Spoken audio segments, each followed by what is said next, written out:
ಮಾನವೀಯತೆಯಿಂದ ಮಾಡ್ತಿರೋದು ವ್ಯವಹಾರ ಲೂಟಿ. ಅಕ್ರಮವಾಗಿ ಕಲ್ಲು ಗಣಿಗಾರಿಕೆ, 80 ಕಡೆ ಸ್ಫೋಟಕ, ಹಿಟಾಚಿ ಬಳಕೆ. ಕೋಲಾರದಲ್ಲಿ ಕೇಳೋರಿಲ್ವಾ ಏನ್ ಮಾಡ್ತಿದೆ ಗಣಿ ಇಲಾಖೆ? ಕಲ್ಲು ಗಣಿಗಳಲ್ಲಿ ಭರ್ಜರಿ ಲೂಟಿಯ ಸ್ಟೋರಿ ಇದು. ಕಲ್ಲು ಕುಟುಕರು ಕೊಡಬೇಕು, ದಲಿತರಿಗೆ ಕೊಡಬೇಕು ಅಂತ ಮಾಡಿದ ಸ್ಕೀಮ್. ಆ ಕಲ್ಲು ಕುಟುಕರು ಎಲ್ಲೋದ್ರು? ಕಲ್ಲು ಕುಟುಕರು ಮಾಯ ಆಗ್ಬಿಟ್ಟಿದ್ದಾರೆ. ಅಕ್ರಮವಾಗಿ ಈ ಒಂದು ಗಣಿಗಾರಿಕೆ ನಡೀತಾ ಇದೆ.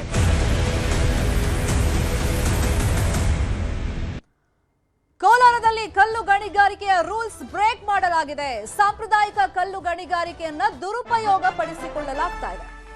ಕೈಲಿ ಕೆಲಸ ಮಾಡೋ ಬದಲು ಯಂತ್ರೋಪಕರಣಗಳನ್ನ ಯೂಸ್ ಮಾಡ್ತಾ ಇದ್ದಾರೆ. ರೂಲ್ಸ್ ಗಳನ್ನ ಬ್ರೇಕ್ ಮಾಡ್ತಾ ಇದ್ದಾರೆ. ಸಾಂಪ್ರದಾಯಿಕ ಕಲ್ಲು ಗಣಿಗಾರಿಕೆಗೆ ಅಂತ ಹೇಳಿ ಅನುಮತಿ ಕೊಟ್ರೆ ಅದನ್ನ ಬೇಕಾಬಿಟ್ಟಿಯಾಗಿ ದುರುಪಯೋಗ ಮಾಡ್ಕೊಳ್ತಾ ಇದ್ದಾರೆ. ಮಾಲೂರಿನ ಟೇಕಲ್ ಹೋಬಳಿಯ ಸುಮಾರು 80 ಕಡೆ ಈ ರೀತಿ ಅಕ್ರಮವಾಗಿ ಕಲ್ಲು ಗಣಿಗಾರಿಕೆಯನ್ನ ನಡೆಸಲಾಗ್ತಾ ಇದೆ.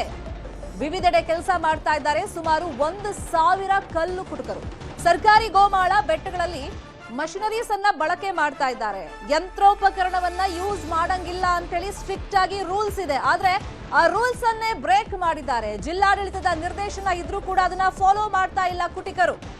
ಗಣಿಯಲ್ಲಿ ಸ್ಫೋಟಕಗಳನ್ನ ಬಳಕೆ ಮಾಡ್ತಾ ಇದ್ದಾರೆ. ಸಾಗಾಣಿಗೆ ಹಿಟಾಚಿಗಳನ್ನ ಬಳಕೆ ಮಾಡ್ತಾ ಇದ್ದಾರೆ. ಇಲ್ಲಿ ಕಲ್ಲು ಕುಟಿಕರಿಗೆ ಮಾನವೀಯತೆ ದೃಷ್ಟಿಯಿಂದ, ಅವ್ರ ಹೊಟ್ಟೆ ಮೇಲೆ ಹೊಡಿಬಾರ್ದು ಅನ್ನೋ ದೃಷ್ಟಿಯಿಂದ ಸರ್ಕಾರ ಕಲ್ಲು ಗಣಿಗಾರಿಕೆಗೆ ನೀವು ಯಂತ್ರೋಪಕರಣ ಬಳಕೆ ಮಾಡದೆ ಅಲ್ಲಿ ಗಣಿಗಾರಿಕೆ ನಡೆಸಿ ಅಂತ ಹೇಳಿ ಅನುಮತಿಯನ್ನ ಕೊಟ್ಟಿದೆ. ಈ ಮಾನವೀಯತೆಯನ್ನ ಈಗ ಇವರು ವ್ಯವಹಾರವಾಗಿ ದುರ್ಬಳಕೆ ಮಾಡ್ಕೊಳ್ತಾ ಇದ್ದಾರೆ. ಬೃಹತ್ ಹಿಟಾಚಿ ಬಳಕೆ ಮಾಡ್ತಾ ಇದ್ದಾರೆ. ಸ್ಫೋಟಕವನ್ನ ಬಳಕೆ ಮಾಡ್ಕೊಳ್ತಾ ಇದ್ದಾರೆ. ಹೆಚ್ಚಿನ ಕಲ್ಲನ್ನ ತೆಗೆದು ಮಾರಾಟ ಮಾಡ್ತಾ ಇದ್ದಾರೆ. ಹೀಗಿದ್ರೂ ಕೂಡ ಗಣಿ ಮತ್ತು ಭೂ ವಿಜ್ಞಾನ ಇಲಾಖೆ ಮೌನ ವಹಿಸ್ಬಿಟ್ಟಿದೆ. ಇಲ್ಲಿ ಏನು ಹಾಗಾದ್ರೆ ಅಕ್ರಮಗಳು ನಡೀತಾ ಇದೆ? ಸ್ಥಳೀಯರು ಏನು ಆರೋಪ ಮಾಡ್ತಾ ಇದ್ದಾರೆ ನೋಡ.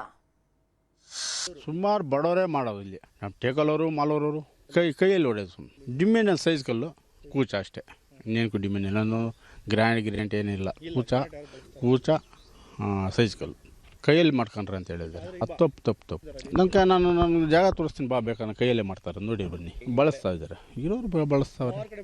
ಮಿಷಿನ್ ಬಳಸಮ್ಮ ಅಂದ್ರೆ ಒಂದು 2-3 ತಿಂಗಳಿಂದ ಈ ಕಡೆ ಬೆಳೆಸ್ತಾ ಇರೋದು. ಅದಕ್ಕೆ ಮೊದಲಿಲ್ಲ, ಎಲ್ಲ ಕೈಯಲ್ಲಿ ಮಾಡ್ತಾ ಇದ್ದಾರೆ. ಕಾರಣ ಬಿರ್ಬಿನ ಲೋಡ್ ಹೋಗ್ಬೇಕು ಅಷ್ಟೇ. ಬೇರೆ MLA ಹೇಳಿದ್ದಾರೆ ಕೈ ಕೆಲಸ ಮಾಡ್ಕೊಂಡು ಅದರೇ ಮಾಡ್ಬೇಕು. ಮಿಷಿನ್ ಬೆಳೆಸೋದು ನಮ್ಮತ್ತು ಕೂಲಿ ಕೆಲಸ ಅದ ಈ ಥರ ಈಗ ಮಾಡಕತ್ತೀವಲ್ಲ ಆ ಥರ ಉಳಿತಾರ. ಮಿಷಿನ್ ನಮ್ಗೆ ಬರಲ್ಲ. ಸುಮಾರು ಅವ್ರು ಬರ್ಸ್ತಾರೆ, ಅವ್ರು ಮಾಡ್ತಿರ್ತಾರೆ. ನಮಗೆ ಏನಪ್ಪ ಕೈ ಕೆಲಸ ಅದು ಜಲ್ದಿ ಖಾಲಿ ಆಗ್ಬಿಡುತ್ತೆ. ಕೊಲ್ಲು ಜಲ್ದಿ ಖಾಲಿ ಆಗುತ್ತೆ. ಜಲ್ದಿ ಖಾಲಿ ಆಗುತ್ತೆ ಮಿಷನ್ ಆದ್ರೆ. ಕೈ ಆದ್ರೆ ಒಂದು 4 ದಿವಸ ಆಗುತ್ತೆ. ದಬ್ಬ ಮಾಡಿಬಿಡ್ತಾರೆ. ನಮಗೆ ಯಾವ್ದಿದ್ರೆ ನಡೀತಾಣ. ನಾವು ಈಗ ನೋಡು ಅವ್ರು ಇನ್ನೊಬ್ರು ಮಿಷನ್ಲ್ಲ ಮಾಡಕೈತೆ ಅಷ್ಟೇ. ಎಲ್ಲ ಗುಟ್ಟಾಗೈತಾನ.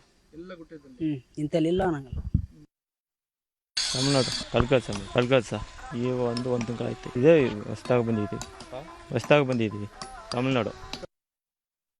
ಪ್ರಕೃತಿ ಸಂಪತ್ತು ಆದಷ್ಟು ಬೇಗ ಖಾಲಿಯಾಗೋ ಜೊತೆಗೆ ಗಣಿ ಮತ್ತು ಭೂವಿಜ್ಞಾನಕ್ಕೆ ಬರುವಂತಹ ರಾಜಧನವೂ ಕಡಿತ ಆಗ್ತಾ ಇದೆ. ಅಕ್ರಮವಾಗಿ ಈ ಒಂದು ಗಣಿಗಾರಿಕೆ ನಡೀತಾ ಇದೆ. ಆದರೆ ಹಳೆಯ ಕಾಲದಿಂದ ಬರ್ತಾ ಇದ್ದಂತಹ ಈ ಕಲ್ಲು ಕುಟುಕರು ಮಾಯ ಆಗ್ತಾ ಇದ್ದಾರೆ ಪಾಪ. ಅವರು ಈ ಮಿಷನರಿ ಬಂದು, ಈ ಯಂತ್ರೋಪಕರಣಗಳು ಬಂದು ಕೈ ಕೆಲಸ ಇಲ್ಲದ್ರೆ ಇವತ್ತು ಕೂಲಿ ನಾಲಿ ಮಾಡುವಂಥ ಪರಿಸ್ಥಿತಿ ಇದೆ. ಮಾನ್ಯ ಜಿಲ್ಲಾಧಿಕಾರಿಗಳು ಇರ್ಬೋದು, ಮಾನ್ಯ ಗಣಿ ಮತ್ತು ಭೂವಿಜ್ಞಾನ ಇಲಾಖೆ ಇರ್ಬೋದು, ಕೋಲಾರ ಜಿಲ್ಲಾದ್ಯಂತ ಇವತ್ತೇನು ಕಲ್ಲು ಕುಟುಕರು ಬಿತ್ತು ಹೊರ ರಾಜ್ಯದ ಕಾರ್ಮಿಕರ ಕೈದೆ ಒಂದು ಯಂತ್ರೋಪಕರಣಗಳಲ್ಲಿ ಏನು ಕಟಾವು ಮಾಡ್ತಾ ಇದ್ದಾರೆ, ಅದಕ್ಕೆ ಕಡಿವಾಣ ಆಗಬೇಕು. ಕಾರ್ಮಿಕರಿಗೆ ಏನೂ ಒಂದು ಆ ಸೈಡ್ ಎಫೆಕ್ಟ್ ಆಗಲ್ಲ, ಸಮಸ್ಯೆನೂ ಆಗಲ್ಲ. ಅಂತಹ ನಿಟ್ಟಿನಲ್ಲಿ ಮಾನ್ಯ ಜಿಲ್ಲಾಧಿಕಾರಿಗಳು ಕ್ರಮ ವಹಿಸಿ ಆ ಕಲ್ಲು ಕುಟುಕರಿಗೆ ಪರವಾನಗಿ ನೀಡಬೇಕು. ಅಲ್ಲಿ ಕೆಲಸ ಮಾಡೋಂಥವ್ರು ಅಸ್ಸಾಂನಿಂದ ಬರಬೇಕು, ಬಿಹಾರ್ನಿಂದ ಬರಬೇಕು, ತಮಿಳ್ನಾಡಿನಿಂದ ಬರಬೇಕು.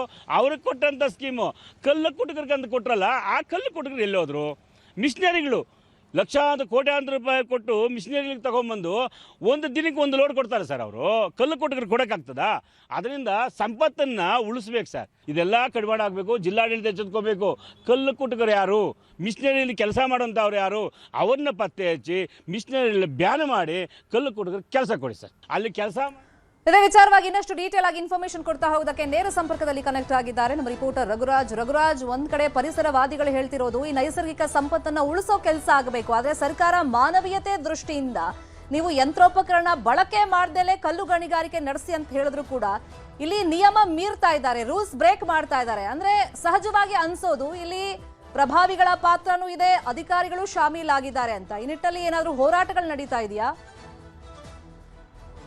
ಖಂಡಿತ ಶರ್ಮಿಳಾ ಶೆಟ್ಟಿ. ಈ ಒಂದು ಕೋಲಾರ ಜಿಲ್ಲೆಯ ಮಾಲೂರು ತಾಲೂಕಿನ ಟೇಕಲ್ ಹೋಬಳಿಯ ಸುತ್ತಮುತ್ತ ಸುಮಾರು ಇರ್ತಕ್ಕಂಥ ಗೋಮಾಳ ಬೆಟ್ಟದಲ್ಲಿ ಸುಮಾರು 80ಕ್ಕೂ ಹೆಚ್ಚು ಕಡೆ ಒಂದು ಅನಧಿಕೃತ ಕಲ್ಲು ಗಣಿಗಾರಿಕೆ ನಡೀತಾ ಇರತಕ್ಕಂಥ ಸುಮಾರು 1500ಕ್ಕೂ ಹೆಚ್ಚು ಕುಟುಕರು ಇರುವಂತಹ ಕಾರಣಕ್ಕಾಗಿ ಅವರಿಗೆ ಒಂದು ಮಾನವೀಯತೆ ದೃಷ್ಟಿ ಅಂದ್ರೆ ಗಣಿಗಾರಿಕೆಯನ್ನ ಏಕಾಏಕಿ ಬಂದ್ ಮಾಡಿದ್ರೆ ಖಂಡಿತ ಅವರ ಒಂದು ಜೀವನಗಳನ್ನ ಸಾಗಿಸೋದು ಬಹಳಷ್ಟು ಒಂದು ದುಸ್ತರ ಕೂಡ ಆಗುತ್ತೆ. ಹಾಗಾಗಿನೇ ಅವರಿಗೆ ಒಂದು ಮಾನವೀಯತೆ ದೃಷ್ಟಿಯಿಂದ ನೀವು ಕೈಯಿಂದಾನೇ ಕಲ್ಲನ್ನ ಹುಡ್ಕೊಂಡು ದಿನನಿತ್ಯ ಒಂದಷ್ಟು ಹಣವನ್ನ ಮಾಡ್ಕೊಂಡು ಜೀವನ ಮಾಡ್ಲಿ ಅಂತಕ್ಕಂಥ ಒಂದು ದೃಷ್ಟಿಯಿಂದ ಸ್ಥಳೀಯ ಶಾಸಕರು ಜೊತೆಗೆ ಜಿಲ್ಲಾಡಳಿತ ಮತ್ತು ಸರ್ಕಾರ ಕೂಡ ಅವರಿಗೆ ಒಂದಷ್ಟು ಅನುಮತಿ ಅಂತ ಹೇಳಿದ್ರೆ ಅದು ಅನಧಿಕೃತವಾಗಿ ಒಂದು ಅನುಮತಿಯನ್ನು ಕೂಡ ಕೊಟ್ಟಿರ್ತಕ್ಕಂಥದ್ದು. ಈ ನಿಟ್ಟಿನಲ್ಲಿ ಕೆಲಸ ಮಾಡ್ತಾ ಇರ್ತಕ್ಕಂಥವ್ರು ಕೇವಲ ಕೈಯಿಂದಲೇ ಅಂದ್ರೆ ಹುಳಿ ಮತ್ತು ಸುತ್ತಿಗೆಯನ್ನ ಬಳಸ್ಕೊಂಡು ಕಲ್ಲು ಅಂದ್ರೆ ಕಾಂಪೌಂಡ್ ಕಲ್ಲು ಮತ್ತೆ ಫೈರ್ ಒಂದು ಕಲ್ಲನ್ನ ಹುಡ್ಕೊಂಡು ಮಾರಾಟ ಮಾಡ್ಕೊಂಡು ಜೀವನವನ್ನು ಕೂಡ ಮಾಡಬಹುದಾಗಿದೆ. ಆದ್ರೆ ನಾವು ಇಲ್ಲಿ ಗಮನಿಸಿದ್ರೆ ಇಲ್ಲಿರ್ತಕ್ಕಂಥ ಚಿತ್ರಣ ಸ್ಪಷ್ಟವಾಗಿ ಹೇಳುತ್ತೆ. ಇಲ್ಲಿ ಒಂದು ಯಥೇಚ್ಛವಾಗಿ ಅಂದ್ರೆ ಮಿತಿಮೀರಿದಂತಹ ಒಂದು ಗಣಿಗಾರಿಕೆಯನ್ನ ಬಳಸಲಾಗ್ತಾ ಇದೆ. ಅದು ಕೂಡ ಯಂತ್ರೋಪಕರಣಗಳನ್ನ ಬಳಸುವಂಥದ್ದು. ಇತ್ತೀಚೆಗೆ ಅಂದ್ರೆ ಕೇವಲ 2-3 ತಿಂಗಳಿಂದ ಕೈಯಲ್ಲಿ ಸುತ್ತಿಗೆ ಮತ್ತೆ ಈಗ ಏನು ಹುಳಿ ಅಂತ ಏನು ಅದೆಲ್ಲ ಕೂಡ ಒಂದು ಮಾಯ ಕೂಡ ಆಗಿರ್ತಕ್ಕಂಥದ್ದು.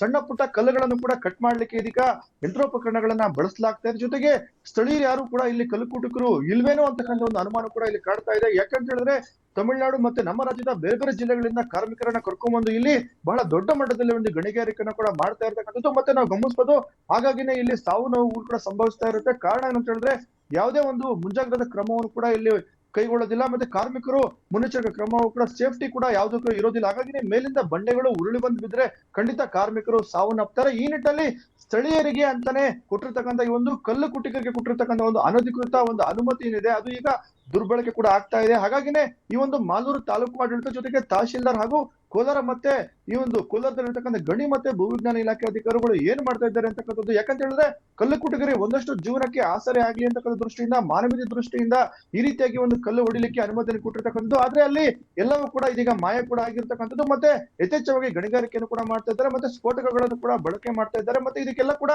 ಗಣಿ ಮತ್ತೆ ಭೂವಿಜ್ಞಾನ ಇಲಾಖೆ ಗೊತ್ತಾಗುತ್ತೆ ಬೇಕಾಬಿಟ್ಟಿಯಾಗಿ ಮಾಡ್ತಾ ಇದ್ದಾರೆ, ಅಕ್ರಮವಾಗಿ ಅಲ್ಲಿ ನಡೆಸ್ತಾ ಇದ್ದಾರೆ ಅವ್ಯವಹಾರಗಳನ್ನ ಅಂತ ಗೊತ್ತಾಗ್ತಾ ಇದೆ. ಅಂದ್ರೆ ಇಲ್ಲಿ ಸುಮಾರು ಒಂದು ಎಷ್ಟು ಕಿಲೋಮೀಟರ್ ದೂರದಲ್ಲಿ ಗ್ರಾಮಗಳಿದಾವೆ. ಇಲ್ಲಿ ಬ್ಲಾಸ್ಟ್ ಮಾಡ್ತಿರೋದ್ರಿಂದ ಆ ಗ್ರಾಮಗಳಲ್ಲಿ ಕಷ್ಟ ಆಗ್ತಾ ಇಲ್ವಾ? ಮನೆಗಳಿಗೆ ಕಷ್ಟ ಆಗ್ತಾ ಇಲ್ವಾ? ಖಂಡಿತ ಶ್ರೀಮತಿ ಶೆಟ್ಟಿ. ಒಂದು ಟೇಕಲ್ ಹೋಬಳಿಯ ಬೆಟ್ಟಗುಡ್ಡಗಳಲ್ಲಿ ಏನು ಗಣಿಗಾರಿಕೆ ನಡೀತಾ ಇದೆ ಗ್ರಾಮಗಳು ಕೂಡ ಕೇವಲ ಒಂದು ಕೂಗಳತೆ ದೂರದಲ್ಲಿ ಇರತಕ್ಕಂಥದ್ದು.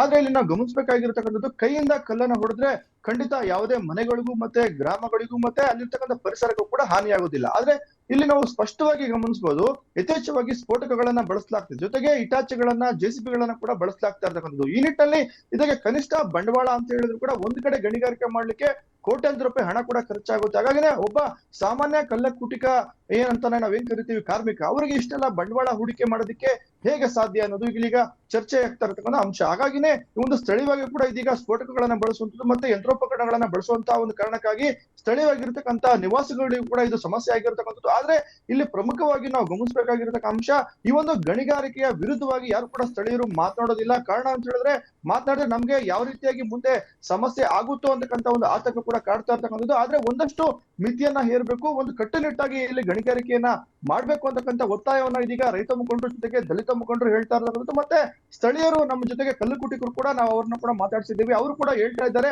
ಹೌದು ನಮ್ಗೆ ಕೈಯಲ್ಲಿ ಕೂಡ ಹೊಡ್ಕೊಳ್ಳಿಕ್ಕೆ ಒಂದು ಅನುಮತಿಯನ್ನು ಕೊಡಲಾಗಿದೆ. ಆದ್ರೆ ನಾವು ಇಲ್ಲಿ ಮಿಷನರೀಸ್ ಅನ್ನ ಬಳಸ್ತಾ ಇದೀವಿ ಅದು ತಪ್ಪು ಅಂತಕ್ಕಂಥ ಮಾತನ್ನು ಕೂಡ ಅವ್ರು ಹೇಳ್ತಾ ಇರ್ತಕ್ಕಂಥದ್ದು. ಎಲ್ಲ ಒಂದ್ ಕಡೆ ಒಬ್ರು ಮಾಡ್ತಾ ಇದ್ದಾರೆ ನಾವು ಕೂಡ ಮಾಡ್ಬೇಕು. ಯಾಕಂತ ಹೇಳಿದ್ರೆ ಅವರು ಬಹು ಬೇಗ ಕಲ್ಲನ್ನ ಹೊಡೆದು ಡೆಲಿವರಿಯನ್ನ ಕೊಡ್ತಾರೆ. ಹಾಗಾಗಿ ನಾವು ಕೂಡ ಮಾಡಿದ್ರೆ ಎಲ್ಲ ಒಂದ್ ಕಡೆ ಬಹು ಬೇಗ ಹಣವನ್ನ ಸಂಪಾದನೆ ಮಾಡ್ಬೋದು. ಹಾಗಾಗಿನೇ ಒಬ್ಬರಿಗೆ ಒಬ್ರು ಪೈಪೋಟಿಯನ್ನ ಇಟ್ಕೊಂಡು ಇದೀಗ ಲೈಸೆನ್ಸ್ ಅಥವಾ ಪರ್ಮಿಷನ್ ಅನ್ನ ಹೆಂಗ್ ಕೊಟ್ಟಿದ್ದಾರೆ, ಯಾವ ಮಾನದಂಡದ ಆಧಾರದ ಮೇಲೆ, ಮತ್ತೆ ಏಕ ವ್ಯಕ್ತಿ ಕೊಡಲಾಗಿದೆಯಾ, ಅವರು ಅದನ್ನ ಹಂಚಿಕೆ ಮಾಡ್ಕೊಂಡಿದಾರ ಅಥವಾ ಪರ್ಮಿಷನ್ ತಗೊಂಡೇ ಪ್ರತಿಯೊಬ್ಬ ವ್ಯಕ್ತಿನೂ ಇಲ್ಲಿ ರೀತಿ ಗಣಿಗಾರಿಕೆ ನಡೆಸ್ತಿರೋದು? ಅದ್ರ ಬಗ್ಗೆ ಇನ್ಫಾರ್ಮೇಶನ್.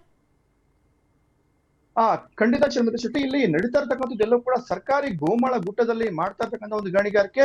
ಇದು ಯಾವುದಕ್ಕೂ ಕೂಡ ಅನುಮತಿ ಇಲ್ಲ. ಅಂದ್ರೆ ಇದೆಲ್ಲ ಅನಧಿಕೃತ ಮತ್ತೆ ಅಕ್ರಮ ಗಣಿಗಾರಿಕೆ ಅಂತ ಕೂಡ ತಪ್ಪಾಗೋದಿಲ್ಲ. ಕಾರಣ ಏನಂತ ಹೇಳಿದ್ರೆ ಸ್ಥಳೀಯವಾಗಿ ಸುಮಾರು 50 ವರ್ಷಗಳಿಂದ ಇಲ್ಲಿ ಕೈಯಿಂದ ಕಲ್ಲನ್ನ ಹೊಡೆದು ಕೆಲವರು ಜೀವನವನ್ನ ಮಾಡ್ತಾ ಇರ್ತಾರೆ. ಅಂತವರಿಗೆ ಈಗ ಗಣಿಗಾರಿಕೆಯನ್ನ ಬಂದ್ ಮಾಡೋ ಕಾರಣಕ್ಕಾಗಿ ಅವರ ಒಂದು ಜೀವನಗಳಿಗೆ ಸಮಸ್ಯೆ ಆಗುತ್ತೆ. ಮತ್ತೆ ಅವರಿಗೆ ದಿನಗೂಲಿ ಕೂಡ ಬಹಳಷ್ಟು ಪ್ಲೀಸ್ ಬಿ ಆನ್ಲೈನ್. ಈ ಬಗ್ಗೆ ಮಾತಾಡೋದಕ್ಕೆ ಕಲ್ಲು ಕುಟಿಕ ಸಂಘದ ಮುಖಂಡರಾಗಿರುವಂತಹ ನಾರಾಯಣ ಸ್ವಾಮಿ ಅವರು ನಮ್ಮ ಜೊತೆ ದೂರವಾಣಿ ಸಂಪರ್ಕದಲ್ಲಿ ಜಾಯಿನ್ ಆಗಿದ್ದಾರೆ.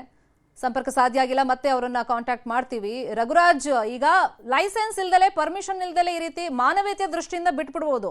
ಬಟ್ ಈಗ ನೈಸರ್ಗಿಕ ಸಂಪತ್ತು ಹಾಳಾಗ್ತಿದೆ, ಅದು ಅಲ್ಲದೆ ಅಕ್ರಮಗಳನ್ನ ನಡೆಸ್ತಿದ್ದಾರೆ ಅಂತ ಹೇಳಿ ಇಷ್ಟು ದೊಡ್ಡ ಮಟ್ಟದಲ್ಲಿ ದನಿ ಎತ್ತಿರೋದ್ರಿಂದ ಸಹಜವಾಗಿ ಅಧಿಕಾರಿಗಳು ಇಲ್ಲಿ ಬರೋದು, ಸ್ಪಾಟ್ ವಿಸಿಟ್ ಮಾಡೋದು, ಇಂಥದ್ದು ಯಾವುದು ಪ್ರಕ್ರಿಯೆಗಳು ನಡೀತಿಲ್ವಾ?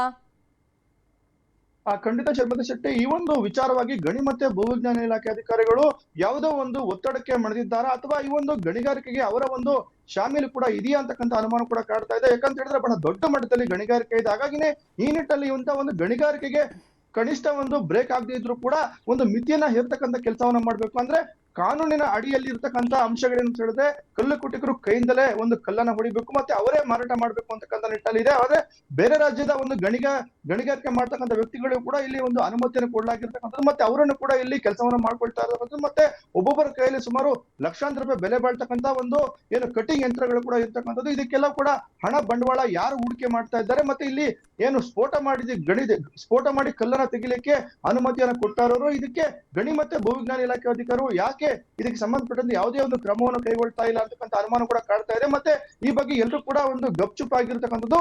ಆದ್ರೆ ಸ್ಥಳೀಯವಾಗಿರ್ತಕ್ಕಂಥದ್ದು ನೈಸರ್ಗಿಕ ಸಂಪತ್ತನ್ನ ಉಳಿಸ್ಬೇಕು ಅಂತ ಹೇಳಿದ್ರೆ ಮತ್ತೆ ಕಲ್ಲು ಕುಟಿಕರು ನಿಜವಾಗ್ಲೂ ಸಾಂಪ್ರದಾಯಿಕವಾಗಿ ತಮ್ಮ ಕೆಲಸಗಳನ್ನ ಮಾಡ್ಕೊಳ್ಬೇಕು ಅಂತ ಹೇಳಿದ್ರೆ ಇಂಥ ಒಂದು ಯಂತ್ರೋಪಕರಣಗಳನ್ನ ಬಳಸೋದು ಖಂಡಿತ ಜಿಲ್ಲಾಡಳಿತ ಒಂದು ನಿಷೇಧವನ್ನು ಕೂಡ ಹೇರ್ಬೇಕಾಗಿರುತ್ತೆ.